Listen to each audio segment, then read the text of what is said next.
We are Steve and Jill.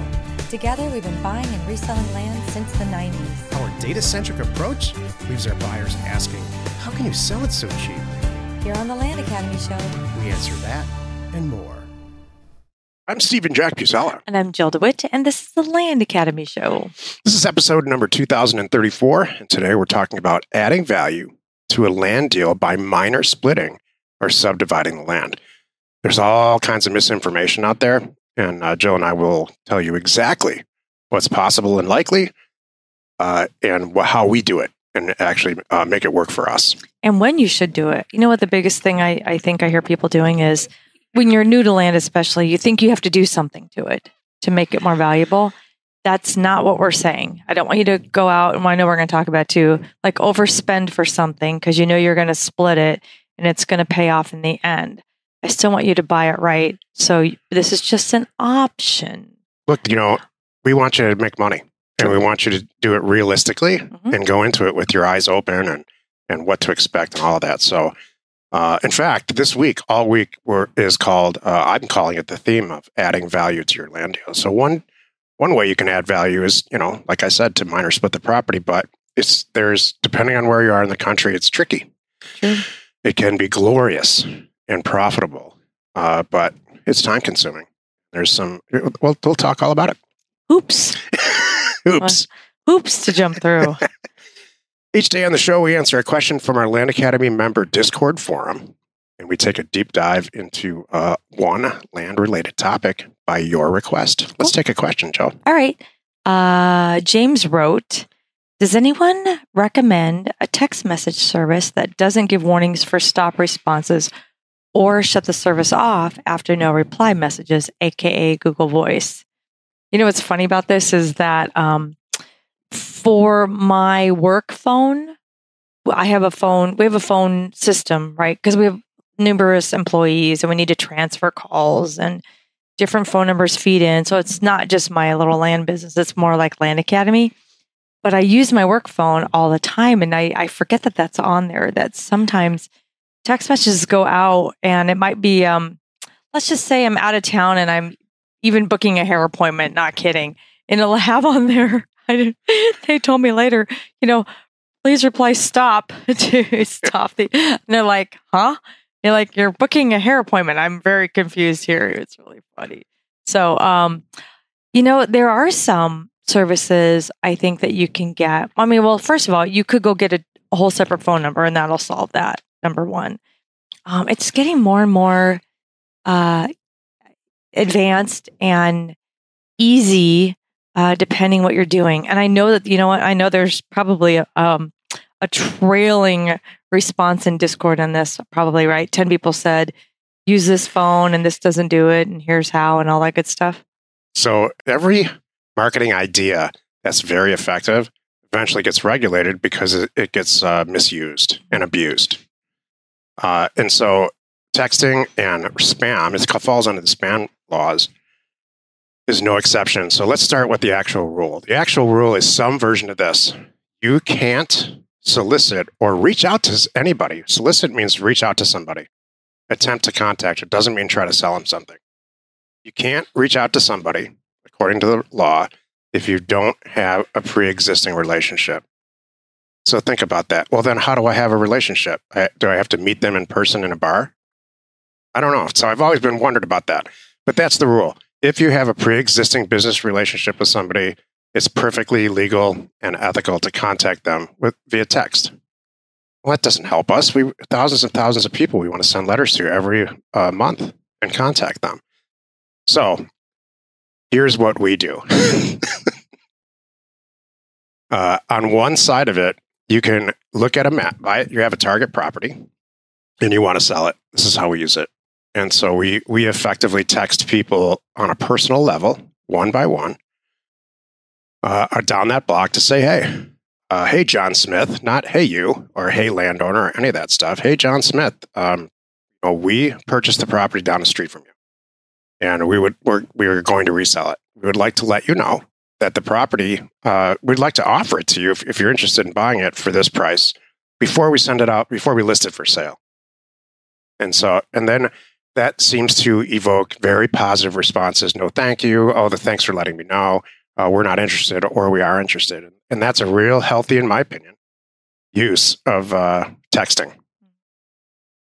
The way that you don't want to do it is robotexting, where you have a list of 1,000 numbers from a database, and you buy a service, buy into a service, or send out thousands of notes saying, hey, do you want to sell your land? Right. If you start to look around the internet, there's class action suits that revolve around that all over the place, and they're very expensive and it's all complaint driven. So when you really think about it, I have I started my career with faxing, not literally sending mail merged faxes all over the country to see if people wanted to sell their nursing homes. There was no regulation based on that, and it was very, very successful. And one day I woke up and that was no longer possible. The regulations kicked in. So it's for just any solicitation. For some reason, if you talk to anybody who doesn't live in this country, who's buying and selling land here, they're shocked and amazed that we have access to a database. First of all, a database of who owns everything. And second of all, you can actually send them a letter, and it's legal and ethical. Exactly. So tread very lightly about texting. I understand the sentiment. As an entrepreneur, you're like, what? You know what? Back to the topic, though, and I'm sure there's a lot of discussions on here. We have used Vumber. There's Open Phone. I can't remember what the latest and greatest best one is, but I'm sure they're all Sorry, I didn't see this in Discord. I would be sharing the response directly from Discord. So I know people have weighed in there on that, but I've never been a fan of Google Voice, no matter what. At the very end of the day, I don't know why it just worked for me. I haven't used it recently. I agree with you, Joe. I haven't used it recently, but it used to be clunky and clicky, literally clicky, and there would be delays, and then it would get rerouted somewhere. It's obvious. So it was obvious what it was. I don't know if they changed. And I tried to make it less obvious. Exactly. Cool. Well, and you know what? In Google Voice, hold on a moment. I don't think you own the phone number. It's very different when you get a Vumber number or Open Phone or other things, and you own that number and you port them around. I think Google Voice might even change, and so you got to be careful of that. You want a number you're going to keep. So, my final point on this topic is we're entrepreneurs, and so when you take a step back and say, "Wow, I could do this, this, and this," that's going to make some money and maybe do some good on the planet. And then you get into it and find out you can't do it because the regulations have stopped you. And so this has been happening my entire entrepreneurial career for decades and decades about land, and it's not land specific, but anybody who's an entrepreneur who's trying to do something to make some dough, it's very regulated. So please just keep this in mind. James, I chose your question out of a lot of questions on Discord because I wanted to make this point. When something seems amazing in the entrepreneurial world, wait a second, all you got to do is get a list of everybody's phone number and all these people that own land and send them a text message to see which ones want to buy it. It's probably been so abused by the time you got to it that you're just going to have to be careful. Mm-hmm. And you have to have some knowledge of the whole thing and use it within your risk level. Today's topic, adding value to a land deal by minor splitting or subdividing the land. So let's take a look at some definitions very quickly, and I'll start with a story. I purchased a very, very long time ago, purchased a 40-acre property in Arizona. And it was very obvious to me that somebody went and subdivided the 40-acre property into 1-acre properties, just squares. And so there were 40 1-acre properties, and they subdivided it, and they were done, and they got 40 APNs out of it. And then the person that I bought it from undid that. So the subdivider did what they did. Somebody bought all those properties and then went to the county and said, I don't want all these properties and these APNs. I don't want to pay all the taxes on 40 properties. I want to do it on one. And so they put it all back together, and then they got my letter. This is a million years ago, and I bought the property from them and undid it. I undid. This is back when you could do all this stuff. This is back when you could send a text message without fear of regulation. And so this is how and why financially as an entrepreneur, subdividing or splitting land, minor splitting land is so attractive. You buy a 40-acre property for, in my case, I bought it for $4,000. and you get 40 acres. If you can just go rewrite the descriptions and send it into the county and sprinkle some magic dust on it, you get 40 APNs back to resell. Can you imagine? The math on that's staggering. So now let's say I buy the property for $4,000. I've got 40 1-acre properties, and I sell them each for $1,000. I've invested $4,000 and gotten 40,000 back. This is a tiny little example. If you're Toll Brothers or Shea Brothers, or if you're a massive home builder, this is a reality. This is what subdividing is. You take a big piece of farmland, usually on the outskirts of an urban area, and you make it tiny little lots and resell the lots through whoever's going to go vertical or build houses on it and resell it. It's crazy profitable. In that case, that's a real subdivision. There's a 1 to 2 year process with a team of lawyers and all kinds of, you have to have a lot of mental brain power to get a subdivision done in a place like Phoenix, let's say, Phoenix happens to be a place in the country, I think, that encourages this. So it all starts with the spreadsheet. I can buy for 40 and sell for I can buy for 4,000 and sell for 40,000. Sign me up. Where do I start? And that's the message people on the internet are delivering to new people in this business. You can print money splitting land. That's just not the case. Mathematically, it works. Are you going to jump in here? You have why would I interrupt your story? You're going. Anyway, I bought the property and I did do that. I undid it because it was already done. And it was pretty easy back in the day when you could do that. And it was very profitable. I had a bunch of deals like that, actually. So you start with the mathematical concept. You get tears in your eyes. It's so beautiful. You can start doing the math on, I only need to do 10 of these deals and then I'm kind of done forever, especially in an urban area. That's not the case. However, minor splitting land, the root of minor splitting land, which is you take 1 APN, that same 40-acre property, create, let's say, 4 or 5 parcels. For math's sake, let's just say 4, and we create 4 10-acre properties. And those 10-acre properties you will make a profit generally, because small property on a price per acre basis is more valuable the smaller it gets. I hope that makes sense. That's really, in economics, they call it the bottle case theory. So you buy a case of beer, but each bottle you can sell individually for more than the sum of the price of the case. That's the economic theory behind this. What's very realistic in certain areas, Arizona and Texas or Texas specifically, is very open to this, to minor splitting land. And the root of it happened with farmers. They would take a large property, a farm that they had, and their son would get married, and they would take the back 40, subdivide it off, get its own APN, give it to their child and their child's spouse, and they would have a happy life back there and working on the farm. That's the root of this, and you still can do it. So it's very possible in many areas. The further west you go, the more likely it's possible to do minor splits. Once you get a survey, and the real way to do it is you find out first if it's possible in the county you're in. I have yet to see an incorporated municipality, meaning a city, that's not just county land, that allows this. It's only county land. Have you ever seen a city?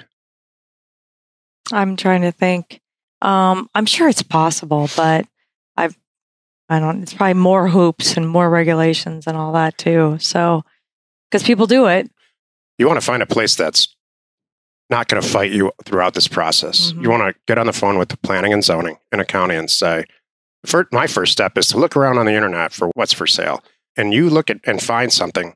It's obvious somebody did that. There's 4 or 5 lots right next to each other. They're all an acre or an acre and a quarter. And it's obvious that they went through the process of a minor split. That tells me that it's possible and likely that if you find that property that fits their criteria, meaning the county planning and zoning, that you can do it. I think it gets confusing for people when they go down this path. They're like, well, wait a minute, Jack, are you talking about, now I got to put in roads. They told me I have to put in 2 fire hydrants over here. And then I got to make sure we have this. I got to do this. Like, are you talking that? So I want you to, would you please clarify? So it depends on the municipality. Some municipalities just allow you to split it.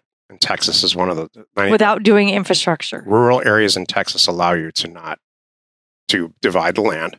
Right. they issue new APNs. So what you're really doing is taking one APN and making 4 or 5. Right. And you want to be smart about it too. Make sure like if you have like 4 and there's like a mile on the road, divide them up so they all have access. Right. You know, that's some people don't think about that. And I'm sure you've looked on maps and said, whose nutty idea was this? Where they have done that, where there theoretically no legal and physical access, and it was just allowed back then. Look, the point today is that it's possible, and that minor splitting property is very possible in certain areas if the lot and the actual piece of land fits the criteria for the municipality. They're going to accept it. They will accept it at the end, or it's very likely that they will, without asking you to put infrastructure in. This is something that eventually will go away. Yeah, that's true. My point at the beginning was I want you to buy it right. Like his buy for $4,000, he's, split it all up, sell it for 40 story is great. And I'm sure the nice thing is when he bought it for 4, he knew he could sell it for 10 in its current condition. So you just have options.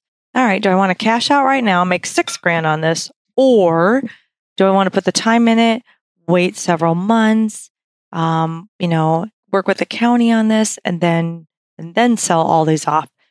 Kind of thing. Jill and I, the likelihood of you ever doing this in your career is very small. Jill and I have done 16,000 deals since the early 90s.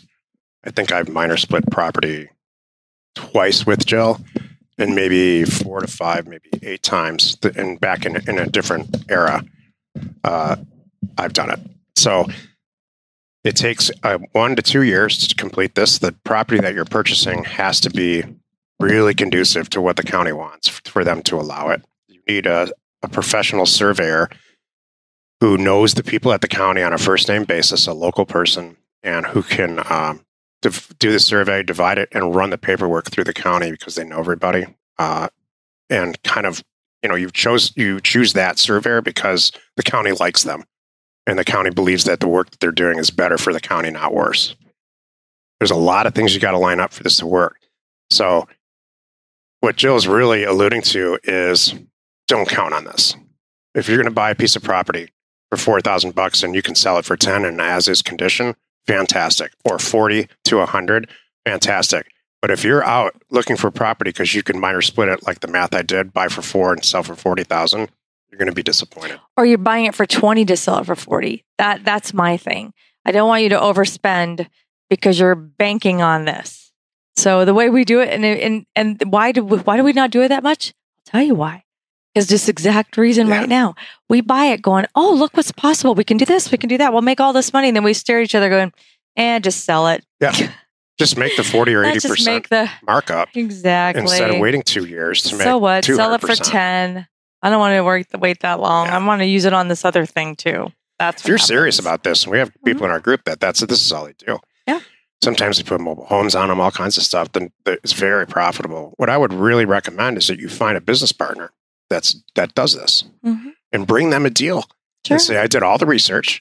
This county, this is what they want. They want this acreage size, this, and this kind of access, all of it. Here's a deal. What do you say you and I split it together? If somebody does this for a living and they're a little bit older and have a lot of experience under their belt like us, they're going to say, heck yes, let's do this together. Yep. That's the best way to break into the minor splitting business. Join us tomorrow where we discuss flipping mobile homes to add value to your land business. You're not alone in your real estate ambition.